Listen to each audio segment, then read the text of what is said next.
বাংলাদেশের রাষ্ট্রপতি নির্বাচন নিয়ে সাধারণ মানুষের মধ্যে এখন সবচেয়ে বেশি কৌতূহল। কিভাবে হবে এই নির্বাচন, কারা ভোট দেবেন, কতক্ষণ চলবে ভোট গ্রহণ, ভোট কি সরাসরি দেখা যাবে, আর ভোট শেষ হওয়ার কতক্ষণ পর জানা যাবে ফলাফল। চলুন উত্তর খোঁজার চেষ্টা করি।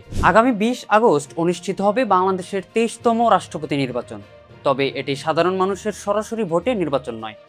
সংবিধান অনুযায়ী বাংলাদেশের রাষ্ট্রপতি নির্বাচিত হন জাতীয় সংসদ সদস্যদের ভোটে। এবারের নির্বাচনে ভোটার হিসেবে থাকছেন জাতীয় সংসদের 349 জন সদস্য।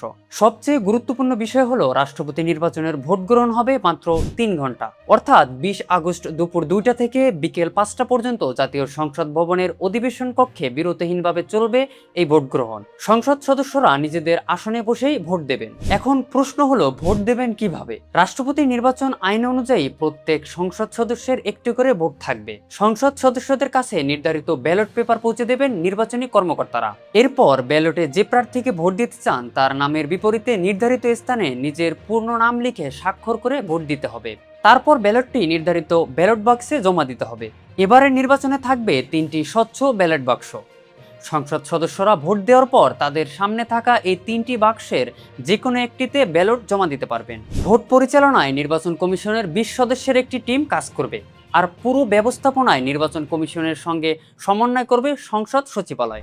এখন আসি সবচেয়ে গুরুত্বপূর্ণ প্রশ্নে, ভোট কি লাইভ দেখা যাবে? হ্যাঁ, নির্বাচন কমিশনের পক্ষ থেকে জানানো হয়েছে জাতীয় সংসদের অধিবেশন কক্ষ থেকে রাষ্ট্রপতি নির্বাচনের ভোট গ্রহণ কার্যক্রমের সরাসরি সম্প্রচারের ব্যবস্থা থাকবে। পাশাপাশি সাংবাদিকদের জন্য নির্ধারিত জায়গা রাখা হবে, অর্থাৎ ভোট গ্রহণের গুরুত্বপূর্ণ কার্যক্রম সরাসরি সম্প্রচারের সুযোগ থাকছে।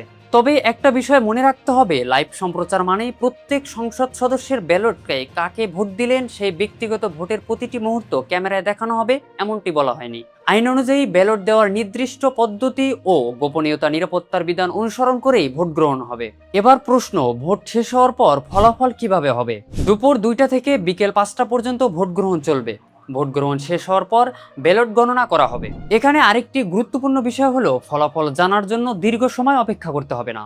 নির্বাচনকর্তা হিসেবে প্রধান নির্বাচন কমিশনার সংসদ অধিবেশন কক্ষে সবার সামনে ভোটের ফল ঘোষণা করবেন। কতটি ব্যালট পড়েছে, কতটি বৈধ বা বাতিল হয়েছে এবং কোন প্রার্থী কত ভোট পেয়েছেন, এসব তথ্য ঘোষণা করা হবে।